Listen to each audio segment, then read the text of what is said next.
Welcome back, Shinboners. We just finished recording with Irish superstar Blaithin Bogue. A really great conversation about her journey to AFLW and how quickly she's adapted to the game. So I won't hold you any longer. Enjoyed this conversation. We certainly did. Here she is, Blaithin Bogue. Today we are joined by the biggest rising star in the AFLW, Blaithin Bogue. Blah blah. Thanks so much for joining us. Thank you, guys. So tell us a little bit about your first exposure to AFL. Obviously, coming from Ireland and a Gaelic background, when was the sort of first time you were learned about the game, and what were your first impressions? Well, I suppose maybe it was it 2018, 2019 when Cora Staunton first came out. And then the Irish TV started to show some of the games where the Irish girls were playing. And then that's where I would have first got the exposure to the AFLW. So it was mainly just following the Irish girls whenever I could. Yeah. Oh, awesome! So you were a gun Gaelic player, taking out the player of the match in the All Ireland Junior Comps in 2022. What are Yeah. some of the similarities you find between Gaelic football and AFL? Um, I think before I came out, I actually thought there would have been more similarities than there actually is. But obviously, you're still catching and kicking a ball, and there's a lot of running about, which obviously translates from Gaelic to AFLW. But there's definitely a lot more contact in the AFL. We can't tackle like we do out here. And then you can run more further without getting tackled and things like that. So, um, yeah, I would definitely say the physicality is a massive change. But yeah, as I say, the catching and kicking is obviously similar. The biggest thing probably the different shape ball, getting Yeah, used to what's that. what's the ball like? Is it like comparable to a soccer ball, or is it heavier than a soccer ball, or bigger? It's smaller and heavier than a soccer ball. Um, so yeah, it would travel a bit further than a soccer ball. Soccer ball's a bit lighter, and bouncier, but yeah, it's a leather ball. Um, yeah, when it bounces, you know where it's going to bounce. It's very Yeah, predictable. Yeah. not like our oval-shaped ball, which No. your kicking's really good for someone who's new to the sport or reasonably new to the sport. How much work have you done on your kicking, the Aussie ball? Yeah, a lot of work. Croc seen me sort of as a blank canvas, so when I first came out, he wanted me to get it right. So he had to do a lot of correcting because at home with the round ball, we tend to turn our hand under the ball. Whereas here, obviously, you're keeping your hands to the side and more dropping it down, whereas we were letting the ball roll off our hands. So we had to correct that a lot. Even now, still, like you'll catch glimpses of me doing something wrong, and you'll be like, "Brian, you need to do this or you need to do that." So, yeah, he's definitely put a lot of work into my kicking. And while we're on the kicking, you've been involved with some fantastic goals this year. And as Bailey or Bazza rightly said, you're the biggest rising star this season. Just come from nowhere and taken the league by storm, let alone our team. You kicked the check side or the banana at Windy Hill. How fantastic was that? And have you practiced that a lot? Um, I always say like my least preferred kick in AFL is actually the drop punt. So if I can kick it any other way, I tend to kick it. I just find it easier. Um, but no, I was just up against the boundary and I couldn't see any other North girls, so I was like, I'm just gonna have to kick this here. So yeah, turned it on its side and kicked it, and thankfully it went in. Yeah. I reckon you haven't had many just regulation goals. They've all had a lot of brilliance involved in them, and yeah, not many 10 meters out from the top of the goal square. So it's a credit to yourself, and you've had some miracle moments in front of goal. It's been fantastic. I want to take it back a little bit. The decision to come out, move halfway across the world to play AFLW. I'm sure it was a big one. What was the reason that you chose to give it a go? Um, the opportunity just came my way. Um, it's probably something I didn't necessarily go searching for. I think a lot of the Irish girls get seen through Gaelic, and then teams would get in contact, and then that's how most of us come out here. We just sort of follow the opportunity. I thought that if I didn't go, that I'd maybe regret it in years to come. And I thought if it didn't work out, it doesn't work out. But at least I can say that I tried it, and I'll have no regrets. So And I'm sure having the other Irish girls on the list made the transition a little bit easier. Obviously, Ricky O'Shea, Vicky Wall, Amy Gavin Mangan, and then Neve Martin's also on the list, although yeah. not there this year. I'm sure that made it a little bit easier. Oh yeah, definitely. Like obviously I get on extremely well with all the girls in the team, but it's maybe just that familiarity, like just talking about things at home, like even like the matches that are happening, the Gaelic football that's happening at home, or um, it's kind of weird, but we, for being so far apart, we actually know a lot of different people in common, so we can just yeah, we have a lot of stuff in common. So yeah, it's just more familiarity thing, comforting. Yep. With the other Irish girls in our team, have you played against them in Gaelic football? I played against Erica and Vicky in university football. So I went to university in Belfast. Vicky went to university in Dublin, and Erica went to Limerick. So I would have first against them a couple of times. But I'm actually, so the county that I'm from is very small, and we're in the lower end of the divisions. So I actually would never really come up against them in the county settings, just because our team's not as good. Yeah. Yeah. Well, I think there must be something in the water in Ireland because every Irish recruit we've brought across is extremely quick. Obviously, Yeah. yourself and then Vicky and Erica O'Shea. So yeah, I think there must be something in the water because they're so and that's AFLW wide as well. Like all the Irish girls definitely have that element of pace and it, yeah, helps them adapt to the AFL system a little bit quicker. Yep. Did you do athletics or anything as growing up? No, not really, just competitions in school and stuff. But it's probably just because Gaelic football's very much a running sport. Yep. Like we don't have interchange. We have 30 minutes a half, so we just play 30 minutes flat out.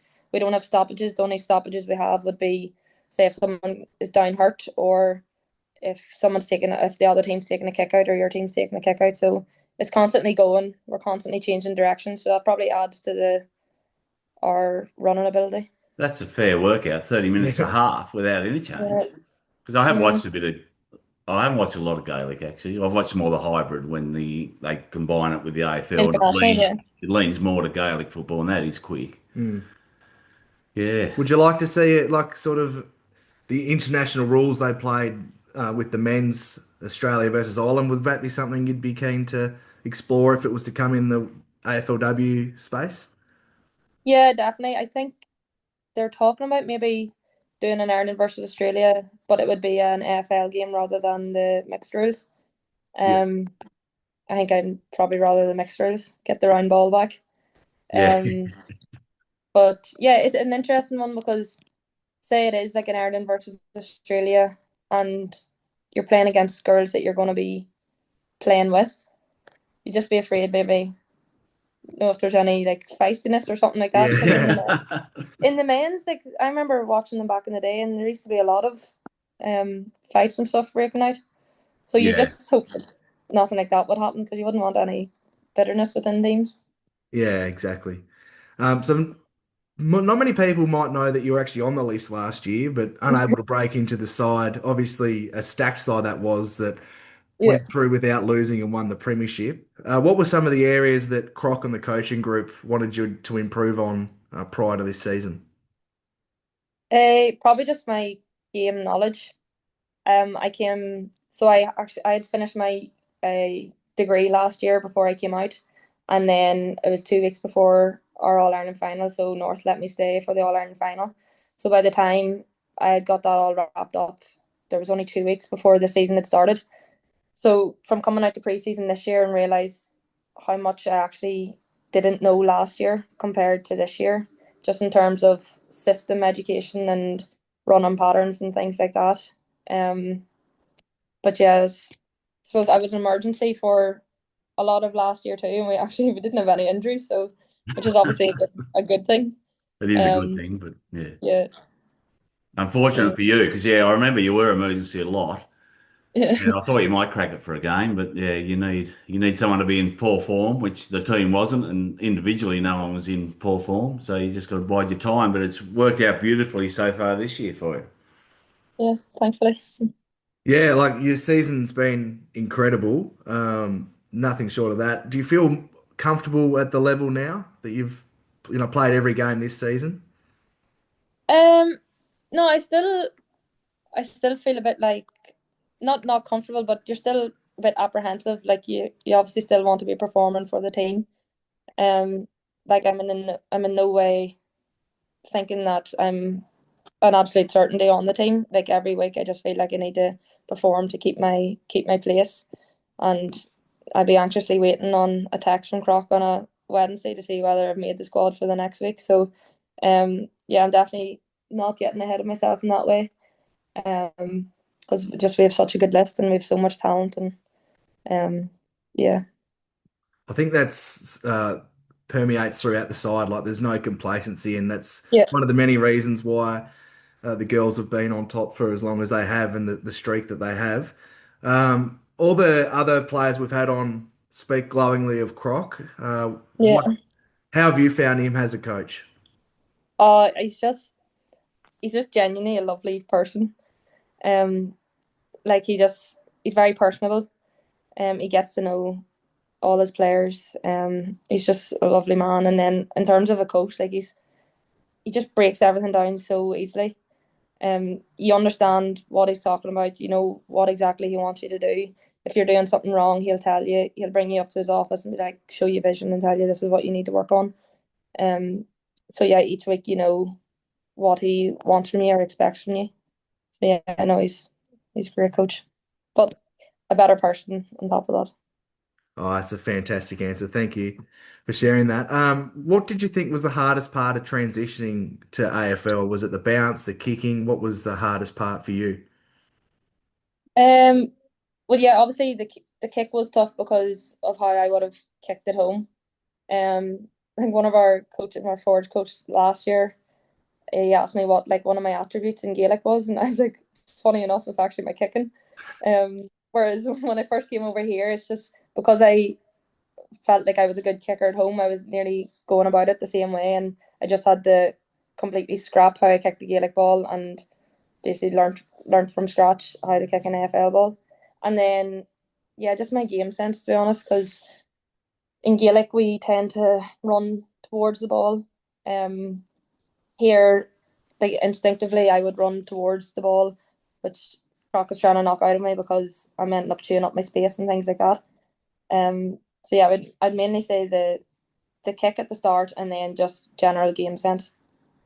Yeah, well, I'd say that you've adapted pretty well. So many times kicking towards our goals, you burn off your opponent and ended up with the ball inside 50 and finishing. So your speed's fantastic as supporters to watch. Like it's so exciting when you get going and nobody can stop you. And that was highlighted by the goal Thank you. in the pocket against the Swans last week, which was right in front of where I was standing, and Oh, it was magnificent. Yes, you're playing on Jazz Grierson at that stage, and she used to play for North. I don't know if you yeah, knew sir. that. Yeah. And having watched her when she played for North, I knew she was no chance when you had the open. Well, I think it was Talia Randall just kicked it in inside 50. Yeah. You were one out running inside. And I thought, poor Jazzy Grierson's got Yeah. no chance at all. And yeah, it worked out that way. And how do you find the marking in like because you fly for some contested marks around the half forward line, and you normally get your hands to them and bring the ball to ground. You do pretty well there.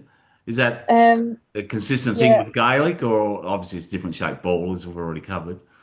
I probably would have been better at holding it at home, like going up for it and keeping it in my hands. Whereas here with the contact, I haven't got my body work's probably not where it should be in terms of like pushing the player off and getting the mark. Yep. Um, I am probably able to fly for it, but I'm only really bringing the ball to the ground. I'm never really Yeah, I think marking that'll it. come though, obviously with more practice and training, and it's still a in that area, as you explained beautifully. It's still a foreign game to you, so Yeah. that'll come. A couple Well, of years' time, you'll be mark of the year and goal of the yeah. year. Have them all covered. Well, hats off to you because I'm sure supporters would have noticed the first goal on the weekend from Jenna Bruton that went into you and you were 2-on-1. You brought the ball to ground, Mm. did fantastic. So let's take a look outside of footy. What are some of the your hobbies and what you like to do when you're not at training or playing? Well, that's kind of it's one of the things we probably struggle with out here, the Irish girls, because we actually aren't able to work outside of North because they can be we're only allowed one employer with our sporting visa. So yeah, we just try to pass the day. Like today, I was over at Kate Shearlaw's and Emma Carney's. Um, I live with other North girls, so I live with Amy Gavin Mangan, and I live with Ella Slocum. So we went over to their house this morning. Apart from that, go for coffee. We're actually going to the beach after this, so Oh, nice. Oh, yeah, lovely. we find ways to pass our time, but yeah, some days are harder than others. Oh, I can imagine. I didn't know that. So who's in the share house? Who does all the chores? Who is maybe a bit slack? Who does all the cooking? Give Well, us a we little do insight. the days that we're training, we fend for ourselves, and then we have a rota. So Amy's cooking tonight, and I'm cooking on Friday. So yeah, Okay. everyone spreads it out. Yeah, What's on the menu? Yeah. What are you I cooking? think Mexican tonight, maybe from Amy. Oh, nice. Oh, Yeah. fantastic. There you go. Yeah. No, Um, it's a nice. We have a nice house dynamic, so makes oh, everything easier. Very oh, it good. makes it a lot easier. Yeah. Ireland looks like such an amazing place. Besides your friends and family, what do you miss most about Ireland? Well, obviously I miss Gaelic. Um, I don't know. It's kind of Gaelic's hard to explain. It's to Australians because at home it's kind of like a way of life. We have to play for our communities, our small towns, and then once the club season's over, then we go into our counties. So we'd be playing against girls in the club season, and then we come together in a county season and play together. But yeah, probably just like some days when we're off here, I wouldn't meet anyone outside of the girls in my house. Whereas at home, if I went to the shop, you could be an hour in the shop because there'd be different people sat and chatting to you, and so it's probably yeah, I miss that sort of thing, and then I miss work. Funny enough, um, just sometimes keeping the brain ticking. It's hard sometimes out here when you can't work. So yeah, What do you do for work back home? I am a pharmacist. Okay, nice. Yeah, so. And Well, when's the Gaelic season run? Do you obviously go home and play in our off season, do you? Yeah, so that pre-season would start now in November, and then the competition starts in January. And then, so we have a couple of competitions. We have the league, which will run until April time, and then you'll have your provincial championships, which provincials is like say playing in Victoria, and Yep. then so ours is Ulster. So our Ulster Championship would be May, June, and then we go into the All Ireland Championships, and it would wrap up around end of July, August if you make the final. Yep. and for anyone who might be looking to travel to Ireland, I know it's on our bucket list, Chief. Where's some places you'd recommend to visit in Ireland? I think Donegal is a beautiful county. Um, it's quite like the Great Ocean Road. Okay. Yep. Yeah, it's lovely. Dublin's obviously capital city, and then you've Kerry. The Ring of Kerry is lovely as well. Galway. Honestly, anywhere around the coast of Ireland, lovely. Yep. I can't recommend Ireland enough. Very I'd be good. trying to get the girls when the girls are saying they want to go to Europe, and I say, well, if you're going to Europe, you better come to Ireland. Yeah, 100%. Yeah.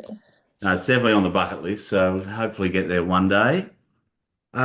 You've been so gracious with your time. I've just got a fast five to finish with some Oh quick yeah. fire questions. Best and worst thing about Australia? Ooh, best thing probably the people that I've met along the way, and the worst thing the distance away from home. Yeah. Yeah. Does Australian slang throw you, or do you understand what everyone's saying? Or I understand, but I understand what you're saying, but I just don't understand why you're shortening things. Yeah. because we're lazy, pretty much. Yeah. It's just why Like spend all some, that energy saying afternoon when you can just say arvo? Like yeah, with some of that's the things I'm like, oh, it does not need to be shortened. Funniest teammate? Ooh, Tally Randall or Kim Rennie. Hardest trainer I'm going to ask. We've had the same answer every time, but I want to see if it's consistent with you. Hardest trainer at the club? Oh, I would say Astrodale. Yep, that's Uh, been the common theme. Favorite food? favorite food. Oh, a Sunday roast. Oh, great choice. Nice. Favorite movie? Oh, I don't know. I can never remember the name of the one. Do you know the movie where the boy is like a janitor or something, and then he figures out the math equation? Was that Matt Damon? Oh, Good Will Hunting. Yeah, Yes. Yeah. I haven't actually yeah, seen that, but I knew what you're on about. yeah. Uh, and one last thing for the supporters out there, what's one thing about you they might not know? Like, do you have any secret hidden talents or anything? I so at home I always play the piano before I play a game. So I actually bought a keyboard um a couple of months ago. So yeah, I try to play the piano before a game. Just relaxes me a bit. Nice. Oh, that's awesome. And just one last football question. Yeah, what we call is selling the candy, right? Where you fake one way and go the other. Yeah. You're obviously a natural at that. Do you do that in Gaelic? Or is Yeah. that Like just a skill? Because it's something it's just natural and you've got it in spades. And going back to last Saturday's game, the poor Sydney girl, it wasn't Jazz Grierson this time, I don't think. You absolutely broke her ankles and she ended up doing the splits. And you handballed you gave off the goal very unselfishly to Emma King. That was yeah. fantastic. I just love your work. Keep it up. Oh, You've thank you just very added much. another layer to what is already a premiership team with your pace and getting out the back and your goal sense and selling the candy. We love it. Oh, well, hopefully it lasts. Yeah, Yeah, I'm sure it will. I'm sure it will. Thank you so much for taking Thank time you. out of your day to come on and join us and become part of the Shimboners pod family. We really appreciate you and all the other girls giving up your time to come on. So, Our first international guest. yes, yeah, it is. Well, So, I must give you a shout out because my brother and my dad listen to it every week. So oh, do they? Oh, it's yeah, fantastic. What are their names? Tiernan and my dad's called Kevin. Shout out to Kevin and Teelan, I think. Teelan, is that right? Tiernan, Tiernan. Yeah, Tiernan. yeah. Yes, very good. All right. Thanks so much. Thanks for having me. Thank you. Bye. Hopefully, you guys enjoyed that conversation. We certainly did. She's a star, blah, blah, isn't she? Absolutely. Right, so we're going to change it a little bit this week. Go through a very brief match notes, get into our votes in the Emma Carney Player of the Year award, and then you've got a couple of Media Street agenda items to finish us off. So I'm fed up with the media, so I'll get into that. I'm coming off the long run with the new ball. So let's talk about the game. Win number 20 in a row. It was tight early, but the girls absolutely put the foot down and blew out the Swans in the end, who were supposed to be a challenger, and we showed them who's boss. Yes, and you were at the game. Unfortunately, I couldn't be there, so I had to watch her on replay. But because I was at work, I was devastated I couldn't go because I love watching the girls because they just smash everyone. And it was quite windy. What was it like at the ground? Because clearly, I think we were kicking into the wind in the first quarter. Yeah, the wind was blowing left to right of screen for those watching at home, which is northerly blowing to the city end. Well, we didn't ask for a weather update. I know there's a vacancy at Channel 7, but you didn't need to give us that. No, it didn't feel a great deal of wind, but we were sheltered by the grandstand, so it's hard to sort of say. But Yeah, you'd have been all rugged up there with your crochet. I was wearing brother shorts. Where? yeah, it was a nice day. Rock in the springtime. Well, it was actually a nice day. It was. But yeah, a comprehensive win, 20 in a row, fantastic from the girls. A second overall for the longest streak behind Geelong from the 50s, I think. Yeah. Whether that was AFL or VFL, can't remember. But it would have been VFL back then. Well, sorry, whether it was seniors or reserves. No, it was seniors. Yeah. So fantastic from them. There were some great performances we'll get to, but obviously our recent guest, Blaithin, kicked a fantastic goal, and yeah, she absolutely shattered that poor girl's ankles when she ran past her. I loved it. She was really good, and it's going to be very hard to do the votes because the top two picked themselves, which order, but then after that it was spoiled for choice. Oh, Aren't we certainly spoiled for choice. were. Well, firstly, the umpire that poor old Ruby Tripodi was standing in space. Their full forward ran straight into her back, and it was a blocking free. And of course, the commentators were all up in arms saying it was definitely a free. And then on replay, they could see she actually did nothing wrong. So, just poor umpiring. Luckily, we're too good that a little bit of bad umpiring doesn't hurt us. But and I'd just like to note the extractors in the middle. Well, that's what I'm calling them. You know who they are? Mia King and Ruby Tripodi. Just extract the ball from the trough every clearance. And it just allows Jazzy Garner and Ash Riddell to get off the chain and move the ball forward. And the wingers. Our wingers are elite, both of them. Or all three of them, but unfortunately Taylor Gatt's injured at the moment. And they just get the ball out wide. The wingers hold their space, and then we're off, and no one can defend us. No, let's talk about Ash, the record breaker. I've seen 2 records broken live and in person this year. Well, sorry, Harry equalled it, but 2 record performances. She was fantastic, and I started the count at 3/4 time. I think she was on 33, and I said to the Frog, who I was sitting with, she'll break this.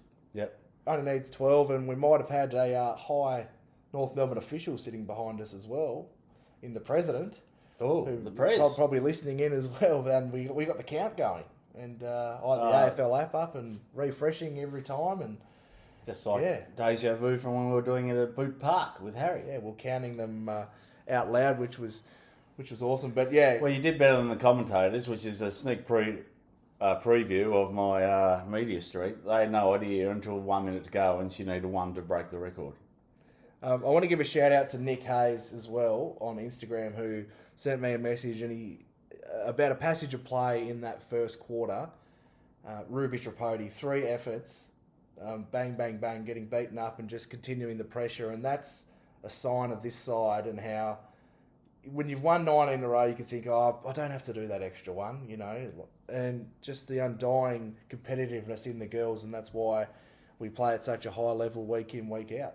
Yeah, absolutely. Just a fantastic team, and they all play for the team. And we've got 6 players that are injured who would all believe they were in the starting 23. Yeah, and well, let's talk about the injury as well. Ailey Sheeran out for the rest of the home and away. That's devastating. And I spoke to her at half time, and there was a bit of positivity that it might just be a low-grade strain, but unfortunately at least till the end of the home and away season for her. Yeah, it's not good news, but we can cover for her. Absolutely, we can. Right, we're going to do it a little bit shorter than usual, so let's get into the votes.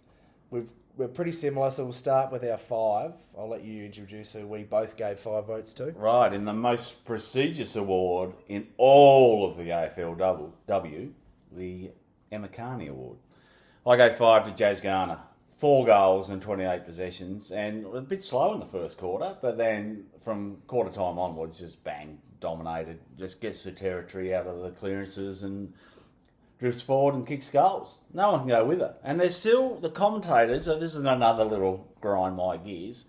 Oh, she's probably one of the best players. She is the greatest of all time.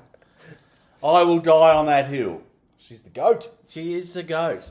And Phillips, they'd probably throw up against her. Well, to be fair, I didn't watch the AFLW when North weren't participating, but I jumped straight on board, number 1 ticket holder, as soon as we got a team.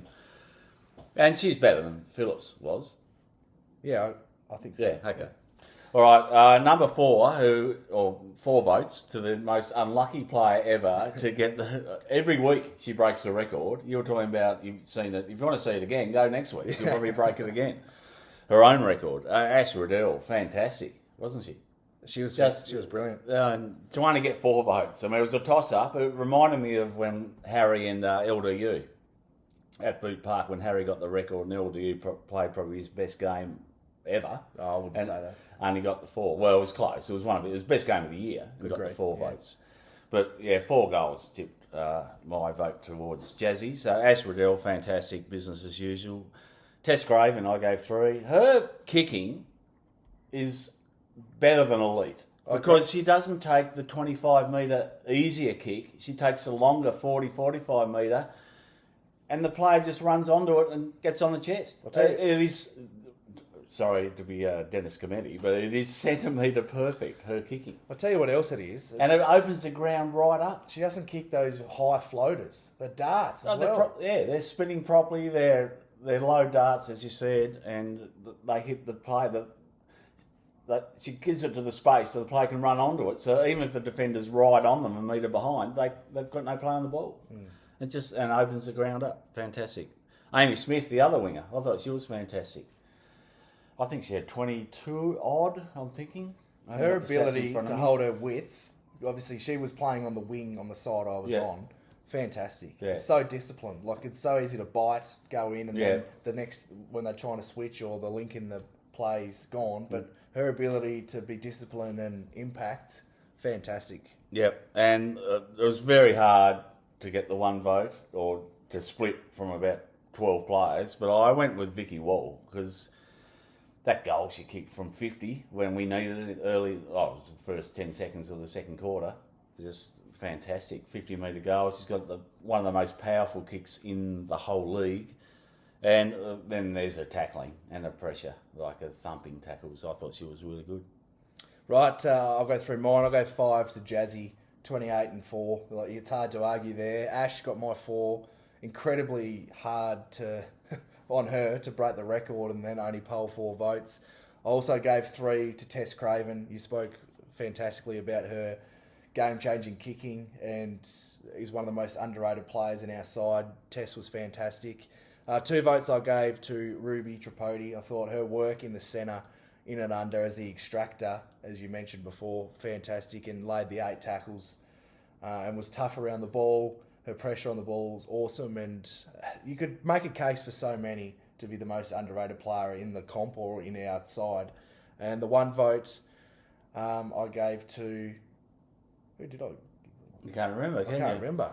Hang on, let me get it up here. What have I done? Right, I'll talk about those who are very unlucky to miss out. Our special guests at the start of the show, Blah Blah. So I thought she was really good. Mia King. I've got my 1. I gave 1 vote. First time I've ever blanked on the votes. Usually they're locked in my brain. I gave 1 vote to Erica O'Shea. I thought her bounce off half back. Yep. And I think I read somewhere she went at 86% by foot and a lot of metres gained. Her run and carry was important without Sheeran's booming kick. And otherwise it's just solely reliant on Emma Carney to do all that. But I thought, Ricky was fantastic and a great inclusion after missing the previous game. Yeah. And, we'll go through the unluckies. Mia King, Talia Randall. Hang on. Before you get to the woman I want to mention, I've got a case and I want our listeners to get involved who you think the most underrated player in our side is. Because I've got a case that I want to mount. And she was unlucky not to poll on the votes, and I'm big on her and the little things she does. I think Jenna Bruton is the most underrated player in our team. Like, she's sacrificed her role. She won a best and fairest. Hello, other players. She's sacrificed for the team to go to half forward where the side needs her. Yes. And that was a dig at Jai, by the way. I know. None of the girls. I've got another one for Jai. Oh, we're talking about Jenna. Clean hands. She's an elite kick. And her ground balls are fantastic. And every time she touches the ball, something good happens. So I think she'd be my lead candidate for. And she looks for the corridor kick when she's in the back line or wide on the wing. She looks to bring it inboard to open the ground up, as does Tess Craven. Another one, which I thought after the last pod when we were a bit disappointed, well, very disappointed in what Jai is floated as doing, is Emma Carney. She was arguably the best midfielder in the league, and she moved to halfback. Because that's what Croc wanted to do. And she did it. Yeah. Hello, Jai. There's a wing spot there for you. And look how important the wingers are. Look at our AFLW team. That's what sets us apart from most other teams, is our elite wingers. And how selfless, as you said, they hold their space. We've got the extractors who can get it out to them. And from listening... And it makes the game easy, because then we've got gun forwards. We can get the ball in there quickly. 5 on 5. From having Emma on the pod, she also mentioned that she was unsure about it, but trusted Croc, and that's what the other person needs to do. That's what's best for the team, and that's what this team's all about, and that's why, they're undefeated. Let's have a look at the leaderboard. So we'll go from 10 down. Shearer's in 10th, Libby Birch in 9th, Kate Shearlaw in 8th, Tess Craven in 7th, Mia King and Amy Smith tied for 5th on 17 votes. Ruby Tripodi in 4th on 18. Our guest today, Blaithin Bogue, is in 3rd place on 19 votes. Jazzy Garner in 2nd on 43 and leading it, as well as leading the AFLW Coaches Association, is Ash Riddell on 59 votes. Yes, and Jazzy's in about 3rd, isn't she? She's up there too now, after missing 2 games. Correct. And Mia King, who I've been trying to talk about, because the fact she didn't get in the votes is almost criminal, because she's having a fantastic season, had another fantastic game as one of our extractors in the midfield. Well, I'd love to get and all I'd of like them, to- but any good award, you keep it consistent. And our system, again, our backline system worked really well, because how often were they getting the quick transition in, but they had to kick it to a 1-on-2, and we had the 2, obviously, and you got either Libby Birch or Ferguson down there, who just bring the ball to ground, and then you got like an Erica O'Shea type who's got the pace to get back there as first support, and then we run the ball out. It's fantastic what Croc's got set up there, and good luck trying to break it down. Yeah, 100%. No teams can, not for 4 quarters anyway. Right, moving along. We go to Media Street. We'll keep it short and sharp. Okay. Sydney. How overhyped were they in the first 4 weeks of the game? Oh, the most exciting team to watch, and must-watch Swans. Don't they watch our girls? We score highly every game. Anyway, and they played no one. Let's be fair. No, they lost to the Giants. They played, but when they were flying, and certain full forwards that couldn't get a kick, were kicking 7 for them. They were playing the minnows of the league, whereas we get the tough draw every year, and that's fine because we still smash them. They're very overhyped, and it's the commentators, and one particular, I'm going to name her, Kelly Underwood. Can she learn the players' names? The amount of times she called the wrong player. We are the premiership team. Yeah. We've been a finals team forever. It's pretty much the same players every year. We'll bring a few in, different, but she doesn't know their names. I'm surprised she didn't call Taylor Gatt, because she normally gets her and Ricky O'Shea mixed up, but she didn't actually do that. But Amy Smith had about 10 possessions where she didn't call her, or called her the wrong name.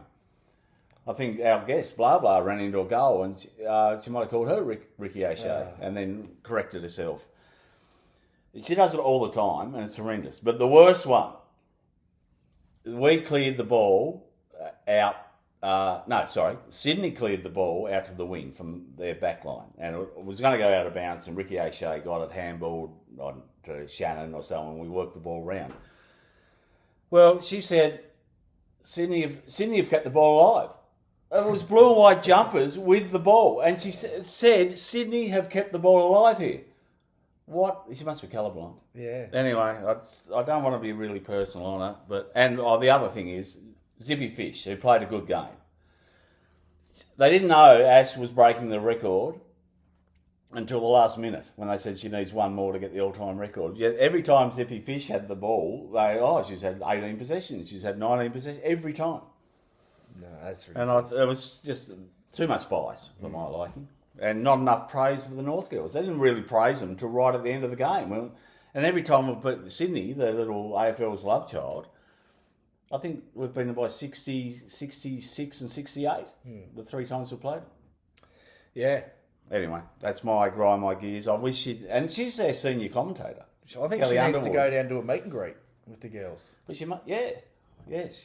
And this is not, just to clarify, this is not a sexist thing, because there's plenty of, like, Joe Wotton or whatever her name is on 7. She does a great job. All the female commentary generally do. Yeah, no, it's just her. She's the lead commentator. Megan Waters, another one. She's got to learn the name. So there's some, we've been around for 8 seasons. Yeah, and we're not cellar At dwellers. least, we're not cellar dwellers. It's not like we're north, like the men's hidden away 440 on a Sunday or something. Yeah. Like, we're playing all the big games. Just learn the names, please. Anyway, that's my grind my gears Media Street for the week. Right, that's about us. We'll wrap up. Obviously, a bit of a mishmash everything episode, but we hope you enjoyed our conversation with Blaithin Bogue. We certainly did. She's a star on and off the field, and we're very pleased that she was able to join us and have that chat, and thoroughly enjoyed it. Yes, it was very good. And I'm doing a Big Chief. I'm going on a holiday, so our next pod won't be until about this time next week. So stay tuned. We'll be reviewing, hopefully, another huge win when we take on the Tigers Saturday night. Yep, and the Tigers did us a bit of a favour, beat Adelaide. So they'll be feeling good. Yeah. Conti plays well against us usually, so... Yeah, she's a good player, but they haven't got 23 good players, or great players that we've got. Anyway, safe travels, and until next time, Kana Kangas! Thanks, guys. Talk soon. Go Roos!